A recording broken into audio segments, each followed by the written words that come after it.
Hello everyone, झाले का जेवण? आणि पहा जेवण करत आहे मी.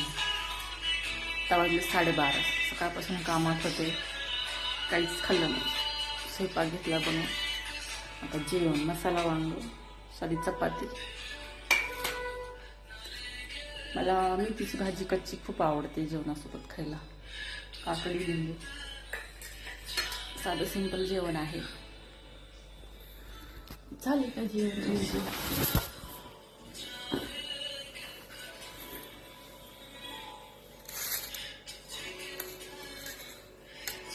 ते दिसत पण नाही आहे.